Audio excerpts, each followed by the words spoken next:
Hey guys, this is Preeti. Welcome back to my channel. दोस्तों, आज हम बात करने वाले हैं एक 2021 रिलीज्ड हॉलीवुड मिस्ट्री थ्रिलर के बारे में जिसका नाम है ग्रिडलॉक।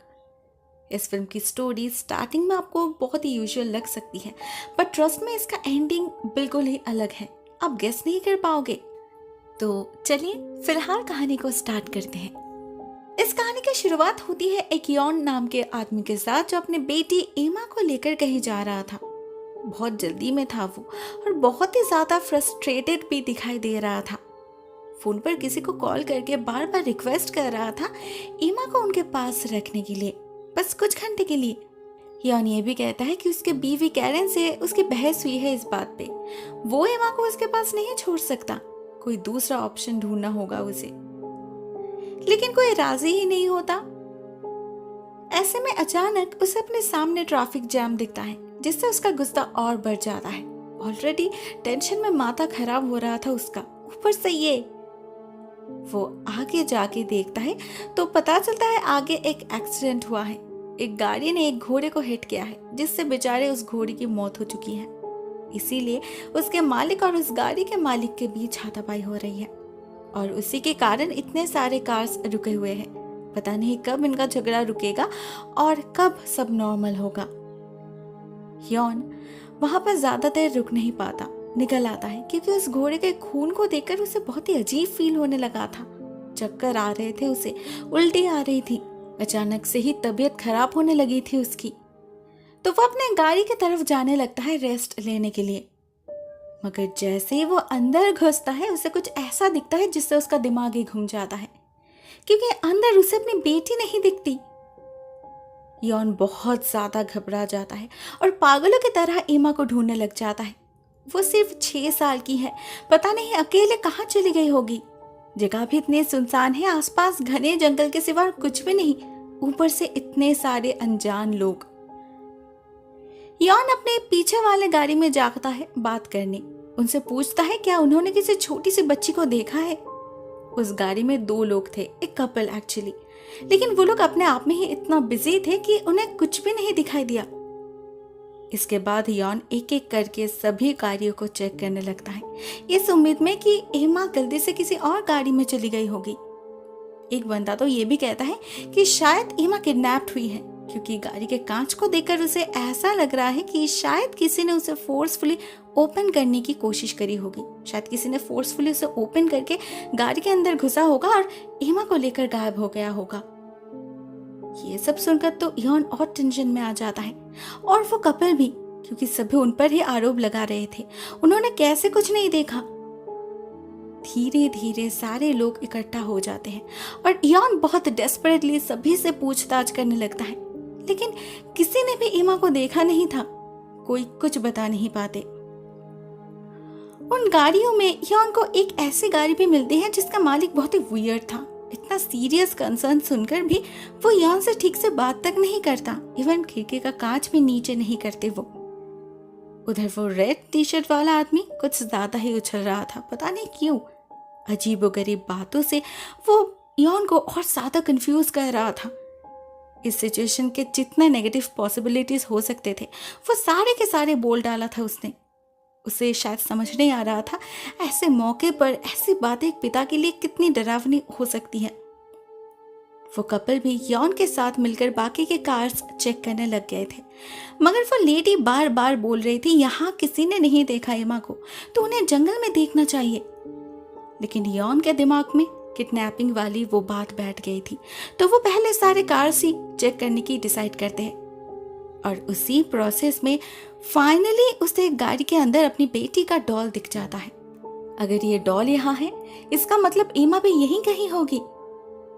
गाड़ी लॉक्ड था और मालिक भी कहीं दिखाई नहीं दे रहा था, तो यॉन जबरदस्ती लॉक खोलने की कोशिश करता है और ठीक तभी मालिक वापस आ जाता है और इस बात पे दोनों में झगड़ा भी शुरू हो जाता है। वो आदमी बार बार कहते हैं कि ये डॉल उसके बेटी का है, मगर कोई यकीन ही नहीं करता, स्पेशली वो रेड टी शर्ट वाला।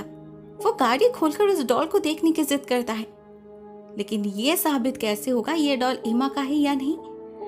तब यॉन बताते हैं कि उसका डॉल टूटा हुआ था, डॉल के पीछे एक स्ट्रिंग निकला हुआ था। लेकिन चेक करने पर इस वाले डॉल में ऐसा कुछ नहीं दिखता। इवन ये तो बोलने वाला भी नहीं था। मगर सब कुछ देखकर भी यॉन को शांति नहीं मिलती। उसे लगने लगता है कि उस स्ट्रिंग को किसी ने निकाल दिया है, ये वही डॉल है। ऊपर से वो रेड टी शर्ट कहता है ट्रंक खोलने के लिए। अगर ये डॉल एमा का है तो उसे छुपाने की इससे बढ़िया जगह और क्या हो सकती है। वो आदमी इन लगातार एलिगेशन से काफी ह्यूमिलेटेड फील कर रहा था। सारे लोग उसे ऐसे घेर कर खड़े थे जैसे उसने सच में कुछ गलत किया हो। तो जब उनके ट्रंक में भी कुछ नहीं मिलता, सभी फिर से एक दूसरे पर ही शक करने लग जाते हैं। डिसाइड होता है इस बार सबकी गाड़ी चेक किया जाएगा, कोई भी लिस्ट से बाहर नहीं है। सबसे पहले शक जाता है उस रेड टी शर्ट पर। वो सबके ऊपर इतना सवाल कर रहा था तो उसकी गाड़ी भी तो चेक करनी चाहिए ना।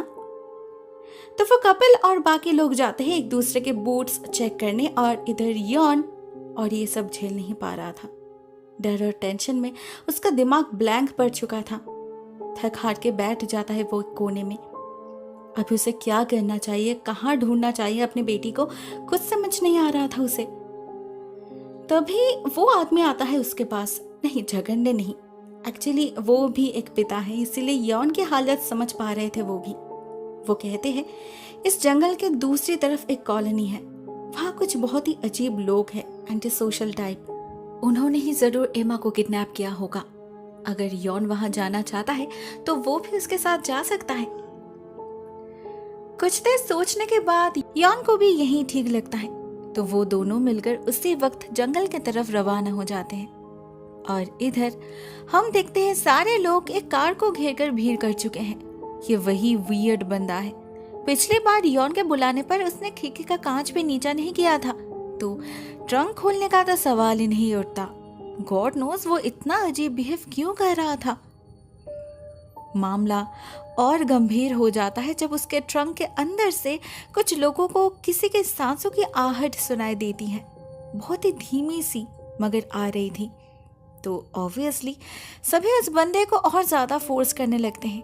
वो रेड टी शर्ट तो क्रोबर से लॉक तोड़ने की भी कोशिश करता है, लेकिन इतना कुछ करके भी वो बंदा बात नहीं मानता। ना खुद गाड़ी से निकलता है ना ट्रंक खोलता है। माहौल धीरे धीरे गर्म होने लगा था। सभी ऑलमोस्ट श्योर हो चुके थे बच्ची इसी के गाड़ी में है। पता नहीं किस हालत में होगी और कब तक सांस ले पाएगी इसके अंदर। इसी बीच किसी ने पुलिस को भी खबर कर दिया था, तो एक ऑफिसर आकर सिचुएशन को संभालने की कोशिश करते हैं। उस रेड टी शर्ट वाले को तो अरेस्ट भी कर लेते हैं क्योंकि वो सबसे ज्यादा उछल रहा था, और खुद उस आदमी से रिक्वेस्ट करने लगते हैं गाड़ी से निकलने के लिए। दूसरी तरफ तब तक यॉन और वो आदमी जंगल के अंदर से उस तरफ चलने लगे थे। बीच रास्ते पर अचानक यॉन को कुछ सुनाई देती है। ध्यान से सुनने पर वो समझ पाते हैं ये तो एमा के डॉल की आवाज है। इसे सुनकर यॉन एक और मिनट भी जाया नहीं करते। वो आवाज को फॉलो करते हैं और भागते हैं उस तरफ। कुछ दूर जाने पर उसे वो डॉल तो मिल जाता है, लेकिन एमा कहीं दिखाई नहीं दे रही थी। मगर यॉन का मन कह रहा था एमा यहीं कहीं है। तो वो जोर जोर से उसका नाम पुकारने लगता है और इवेंचुअली उसे एमा दिख जाती है। बेचारी बहुत डरी हुई थी, एक बुश के पीछे छिपी थी वो। जब यॉन उससे पूछता है वो यहाँ क्या कर रही है, एमा बताती है गाड़ी में मॉन्स्टर है, उसे डर लग रहा था इसीलिए वो यहाँ आकर छुप गया। डेफिनेटली ये इस बच्चे का इमेजिनेशन है, मॉन्स्टर थोड़ी ना होता है। लेकिन न जाने क्यों यॉन इस बात को सुनकर अचानक ही बहुत घबरा जाता है। वो एमा से डिटेल्स में पूछता है क्या उसने उस मॉन्स्टर को देखा है। जवाब में एमा बताती है नहीं, मगर उसने स्क्रैचिंग की आवाज सुनी है और वो मॉन्स्टर उसके नाम से भी पुकार रहा था। इतना सुनते ही पता नहीं यॉन को क्या होता है, वो एमा को गोदी में उठा लेता है और फिर भागना शुरू कर देता है। कहता है वो मॉन्स्टर अभी भी उनका पीछा कर रहा है, उन्हें जितना जल्दी हो सके भागना होगा यहाँ से। यॉन के हरकतों से उसके साथ जो आदमी आया था वो हैरान हो चुका था, कुछ समझ नहीं पा रहा था वो यॉन बच्चे को लेकर भाग क्यों रहा है, और वो भी जंगल के और अंदर, रास्ता तो दूसरी तरफ है। इसका जवाब हमें यहाँ नहीं मिलता है दूसरी तरफ, जब ऑफिसर उस रेड टी शर्ट वाले को अरेस्ट करके उस पर चार्जेस लगाने की कोशिश करते हैं। उसके उछलने से ऑफिसर का शक शायद उस पर ही जा रहा था। तो डर से बंदा भागने लगता है और ऑफिसर उसे धक्का देकर एक गाड़ी के ट्रंक के ऊपर फेंक देते हैं। एंड कोइंसिडेंटली इसी ट्रंक से उस आदमी को सुनाई देती है एक आवाज। इस बार सच में उस ऑफिसर को भी सुनाई देती है किसी की विस्परिंग, लेकिन जिसे वो लोग ढूंढ रहे हैं एमा, वो तो मिल चुकी है। तो ये कौन हो सकता है?